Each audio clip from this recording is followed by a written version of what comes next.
오늘 본문의 말씀은 누가복음 10장 29절에서부터 37절까지의 말씀, 그리고 오늘의 말씀의 제목은 진정한 내 이웃은 이란 말씀으로 여러분들과 은혜를 나눌까 합니다.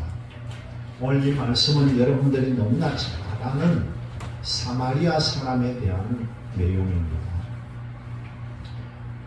오늘의 말씀의 주제를 보니까 예수님께서는 일반 우리 사람들보다는 더 높고 깊고 넓게 생각하신다는 거죠. 이 당시의 지혜자들이 깜짝 놀랄 정도의 지혜를 예수님은 말씀하셨습니다.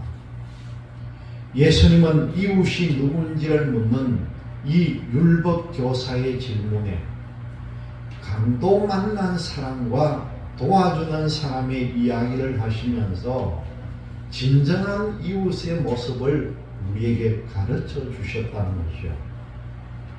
오늘의 말씀의 논지를 보니까요, 예수님은 진정한 이웃은 과연 어떤 사람인지를 비유를 통해서 우리에게 말씀을 합니다. 첫 번째 보니까 율법 교사에 대한 이야기인데, 이 율법 교사가 자기를 옳게 보이려고 예수님께 여짜왔다, 그렇게 29절의 말씀에 나옵니다.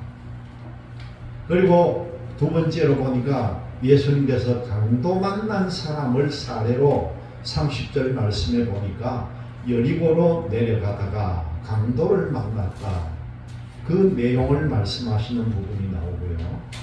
세 번째, 사마리아 사람이 어떤 이런 선한 일을 했는지 33절에서부터 35절까지 우리에게 그 내용을 가르쳐주고, 마지막으로 진정한 이웃은 어떤 사람인가에 대해서 36절에서 37절 말씀을 통해서 참 이웃이 누군가, 그에 대해서 우리에게 말씀을 가르쳐줍니다. 여러분, 우리 주변에도 보면은요, 유난하게도 남의 눈을 의식하는 사람들이 참 많은 것 같아요. 남의 이목에 유난히 신경 쓰는 사람들이 많다는 겁니다. 다른 사람이 보기에 내 첫인상이 말끔하도록 외모와 복장에 신경을 쓰는 사람도 있고요. 또 누가 자기를 칭찬하면 기분이 좋고 자기를 비난하면 기분이 나쁜데, 그 비난하는 일에 유난히 더 신경을 쓰는 사람들이 많다는 겁니다. 자기가 비난을 받으면 항의도 하고, 또 어떤 때는 나쁜 말도 대응을 하기도 합니다. 여러분, 요즘 세상에 옛날에는 이런 게 없었지만은 이 휴대전화가 발전하면서 그 SNS라든가 인터넷을 통해서 얼마나 그 사람에 대해서, 특히 유명한 사람들, 우리가 잘 아는 악플이라는 거 얼마나 다는지 몰라요. 좋은 선플도 달지만은 그 악플을 얼마나 달아가지고는요, 우리가 옛날에 보니까 어떤 유명한 연예인들도 그걸 못 견뎌가 목숨을 끊는 일까지 있더라는 거예요. 얼마나 이게 무서운 세상입니까? 특별히 유명한 사람 말 한마디, 행동 하나, 그거 하나 잘못했다가는 전체적인 공격을 받아가지고 견디지를 못한다는 겁니다. 그러면서도, 그런 악플을 받으면서도요, 비난받을 짓을 계속하는 사람도 있다. 특별히 정치하는 사람들은 아무래도 사람들의 이목을 많이 받고 사람들의 관심을 많이 끌어야만 합니다. 그런데 평상시의 평가에는 별로 반응하지 않다가 선거 때가 되면은 사람들의 칭찬을 받으려고 얼마나 열심히 뛰어다니는지 모른다는 거예요. 특별히 정치인들. 사실 우리도 세상을 살면서 사람들의 평가나 칭찬에 대해서 민감할 수밖에 없습니다. 그냥 아무렇게나 사는 것이 아니라 누구는 저 사람은 어떻더라, 저 사람은 참 이런 면이 좋더라, 이런 이야기를 들으면서도 살고, 어떤 때는 욕을 얻어먹고 저 뭐 인간이 저래, 그런 말도 듣는 세상이라는 거죠.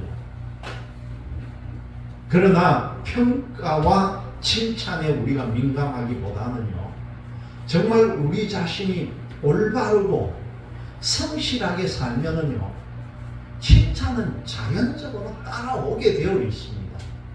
우리가 그걸 기본적인 걸 알아야 하는 거죠.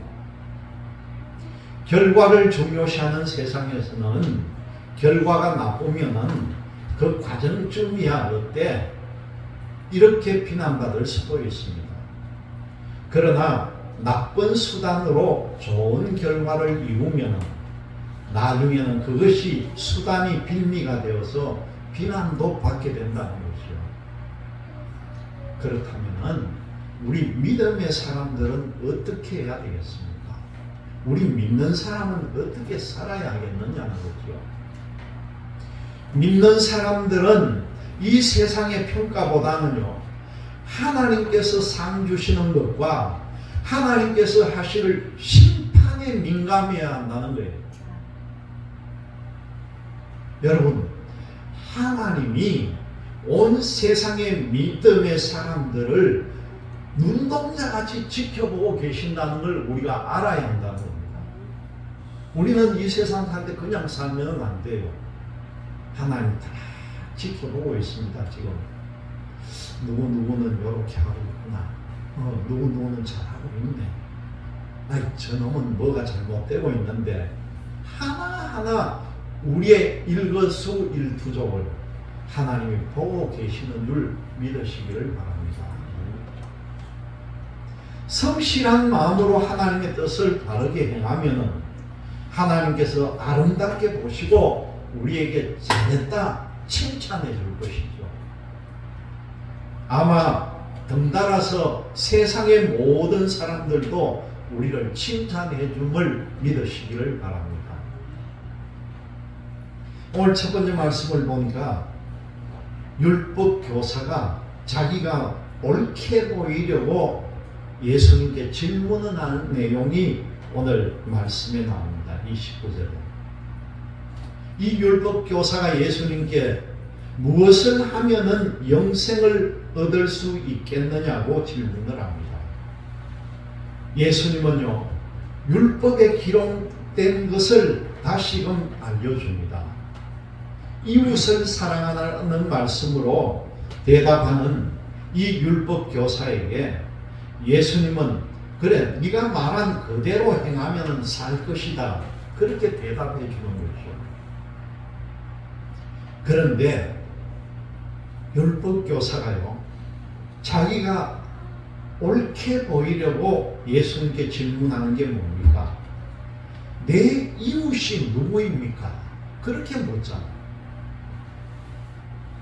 여러분, 일반 사람들은요, 이 이웃이라고 하면은 내 옆집에 사는 사람 정도로 생각할 것입니다. 그러나 옆집에 산다고 해서 진정한 이웃이라고 우리가 말할 수가 있겠느냐는 거예요. 옛날에 우리가 시골에서 살고 참 주택에 살고 하는 그때는 이웃을 정말 알고 친하고 참 그렇게 교류를 하면서 나누고 그렇게 살았습니다. 나와 마음을 담는 교류가 있고, 서로 맛있는 거 더 있으면 서로 먹으라고 갖다 주고 오고 가고 하는 정도 있고, 또 심각한 고민이 있더라도 서로 고민을 나누면서 위로해 줄 수 있는 진정한 이웃이라는 거죠.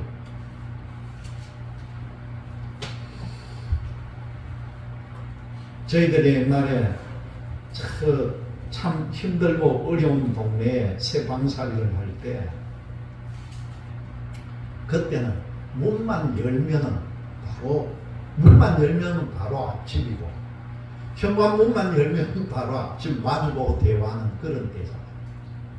지금 애 엄마가 되어 있는 우리 고은이가 그때 막 태어나 있을 때 젖이 부족해가지고 우리 사모가 젖이 잘 안 나와가지고 애는 울고 그 고은이를 어쩔 줄 몰라고 하니까 문만 여는 집 앞에 우리 고은이 비슷한 애를 키우는 엄마는 젖을 감당을 하지 못해가지고 애가 울면 쫓아가면 고은이 그 다른 집의 엄마의 젖을 충분하게 먹고 오는 거예요. 네? 여러분 이게 이웃이에요. 이웃은 서로가 뭐가 부족하고 넘치는지 그 지금도 얼마나 기억에 생생한지 모릅니다. 그러니까 그렇게 젖엄마 하면서 서로 교류하던 그런 게 얼마나 절실한 이웃을 생각합니다. 있는 거 있으면 갖다 주고 나눠 먹고. 저희들이 이사할 때는요, 그 우리 집주인 할머니가 욕쟁이 할머니인데 그 동네 소문난 욕쟁이 할머니예요.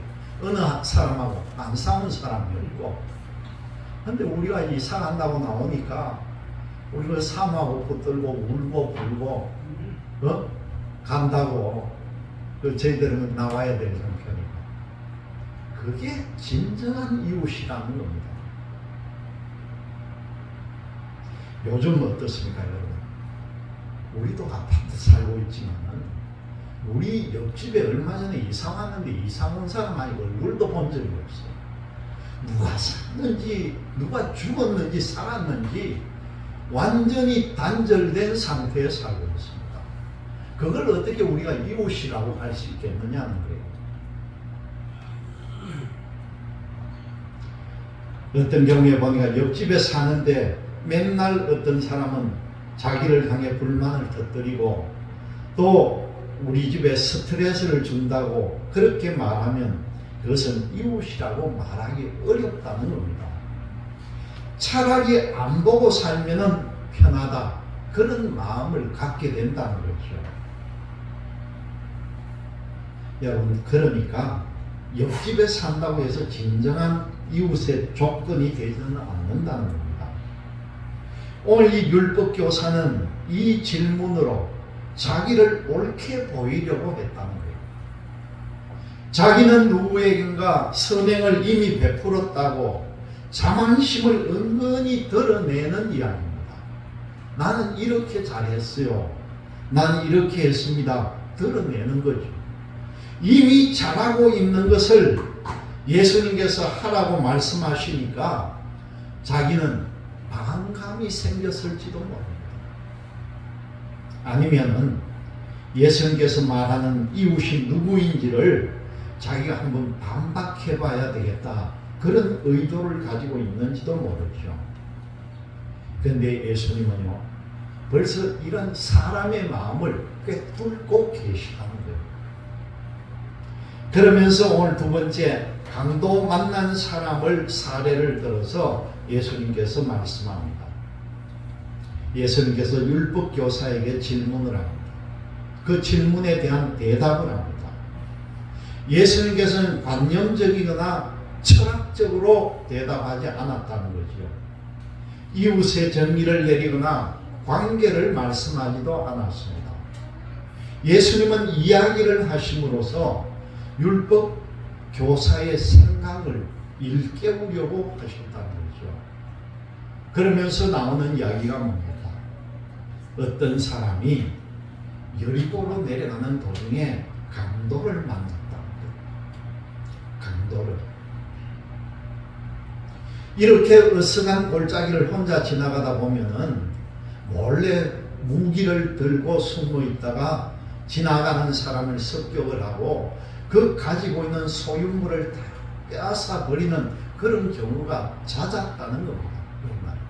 이거는 뭐 동서고금을 막론하고 똑같이 일어나는 일이죠. 그렇기 때문에 외진 곳을 지날 때는요, 여러 사람이 함께 모여서 함께 가거나 그래야만이 안전하게 갈 수가 있다는 겁니다.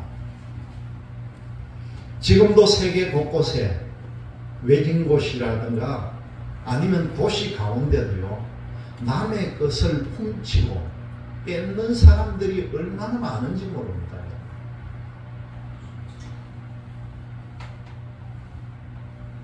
특히 선진국이라고 하는 이탈리아요, 선진국이라고 하는 프랑스, 요번에 올림픽이 열렸던 나라, 이 나라도 얼마나 소매치기들이 많은지 그게 온 사람들에게 자연적으로 알려지게끔 방송에도 나오는 거예요. 그게.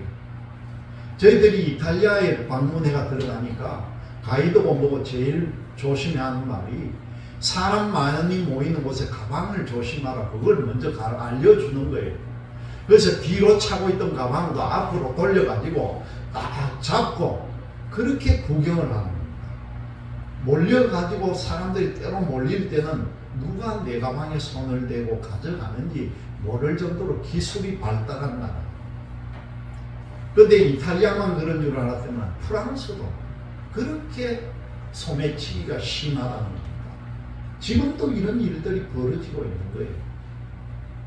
그나마 다행인 것이 세계 사람들이 우리나라를 좋아하는 이유가 대한민국만큼 치안이 잘 돼 있는 나라가 세계에 없다는 겁니다.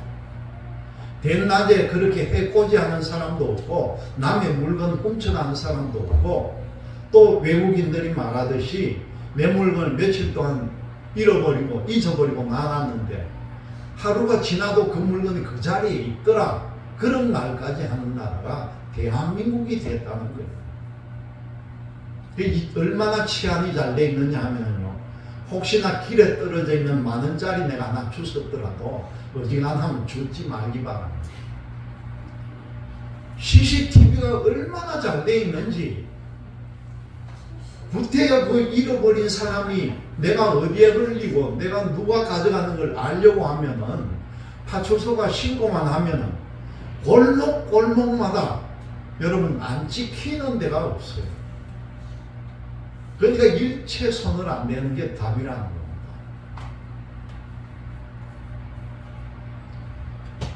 여리고로 가던 사람은 강도에게 옷도 벗기고 또 여기 말씀을 보니까 심하게 맞아가지고 거의 죽기 직전이었다는 거예요. 여러분, 강도에게는 긍휼함이 없잖아요.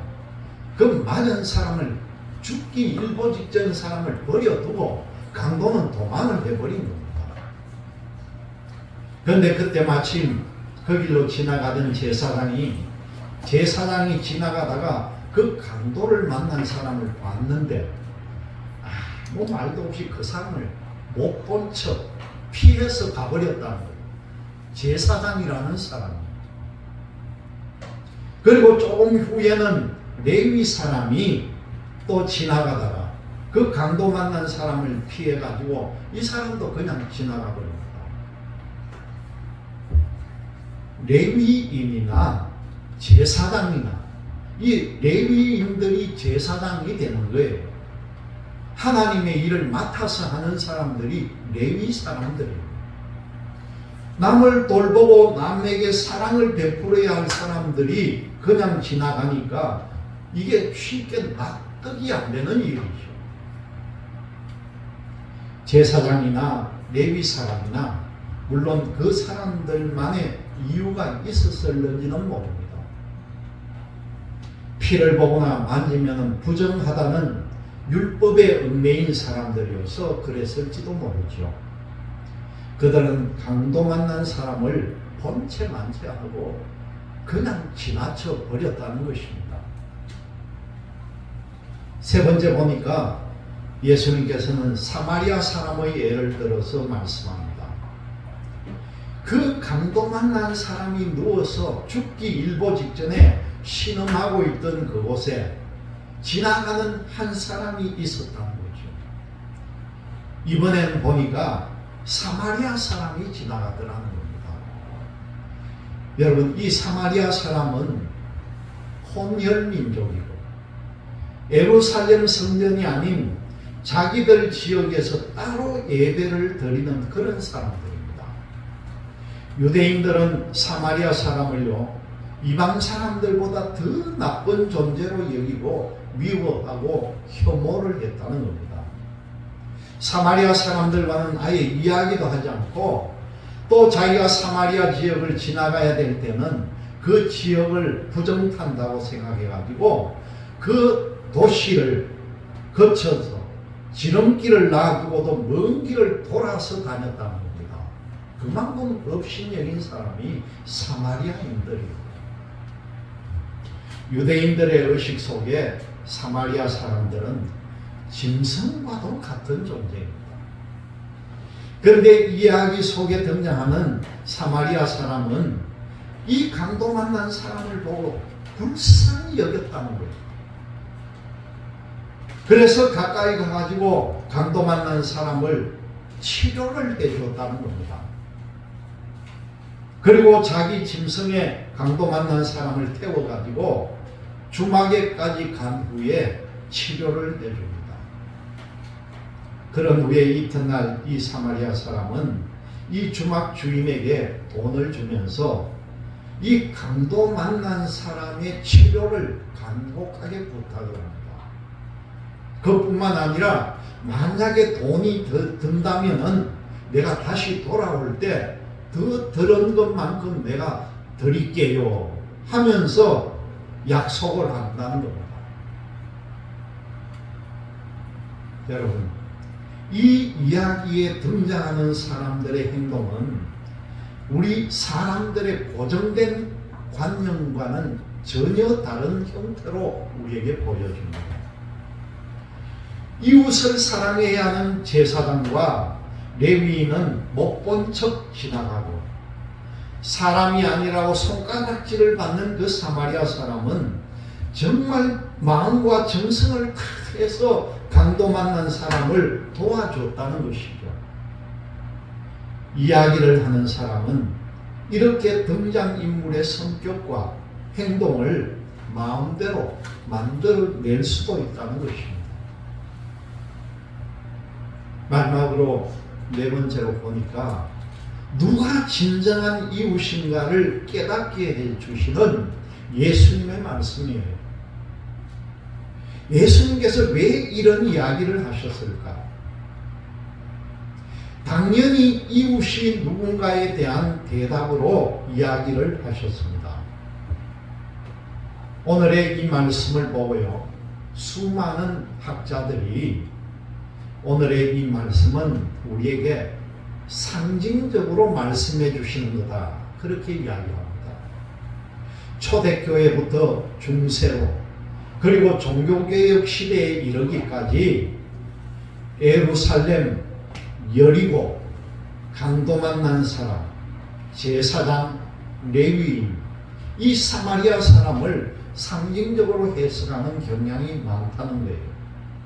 예를 들면은 이 예루살렘은 바로 교회를 의미하고 여리고라고 하는 것은 온 세상을 뜻한다.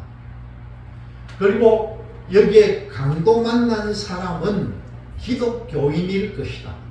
그렇게 상징적으로 표현한다는 거죠. 하지만 이런 상징적인 해석은요, 이 본문을 정확하게 살피지 못한 결과라는 겁니다. 본문을 정확하게 봐야 한다는 거죠. 이 이야기 속에 이렇게 말씀하는 목적이 어디에 있는지 그걸 우리가 알아야 한다는 거죠. 예수님께서 이 율법 교사에게 질문하는 걸 딱 보면 우리는 답을 알 수가 있습니다. 여러분, 예수님께서 어떻게 말씀합니까? 율법교사에게 예수님은요, 네 생각에는 이 세 사람 중에 누가 강도 만난 자의 이웃이 되겠느냐, 그렇게 묻잖아요. 36절 말씀 한번 보세요, 여러분. 다 같이 한번 읽어봅니다. 내 생각에는 이 세 사람 중에 누가 강도 만난 자의 이웃이 되겠느냐? 예수님께서 그렇게 물어보는 겁니다. 그때 이 율법교사는요, 차마 자기 입으로 자기가 좋아하지 않는 그 민족인 사마리아라고 말을 못한 거예요. 얼마나 대답하기 어려운 상황이었겠습니까? 사마리아 사람이라고 차마 대답을 하지 못하고 뭐라고 대답했습니까, 여러분? 그 뒤에 점을 보니까 이르되 자비를 베푼 자입니다. 사마리아 사람이라고 말을 못하고 자비 베푼 사람이다, 그렇게 대꾸하잖아요. 그런데 예수님께서는 그 율법 교사에게 뭐라고 말합니까? 마지막에 보니까 가서 너도 이와 같이 하라. 너도 사마리아 사람같이 똑같이 하라, 그 말이에요. 예수님께서는 이 이야기를 통해서 정말 진정한 이웃이 어떤 사람인지, 그리고 정말 무엇을 하는 사람인지를 우리에게 가르쳐 줬다는 사실입니다. 그리고 이웃이 누구인지를 묻는 이 율법 교사에게요, 니도 먼저 좋은 이웃이 되라, 그렇게 우리에게 가르쳐 주는 겁니다. 여러분, 여기에 나오는 이 사마리아라고 하는 이 말이요, 지금 미국에 많은 동네마다 이 동네 의사들이 제일 많이 쓰는 병원 이름이 사마리아 병원이에요. 자기가 사마리아 병원이라고 이름을 지어놨으면은 그 병원장은 어떤 마음을 가져야 합니까? 사마리아인이 되어야 되는 거죠. 힘들고 어렵고 죽어가는 사람들을 구한 사마리아 정신을 이어받아서 내가 병원을 한다, 그 마음을 가지고 사마리아 병원이라고 이름을 짓습니다. 상징적인 해석보다 이 본문의 대화를 직관적으로 보는 해석이 훨씬 실질적이라는 것입니다.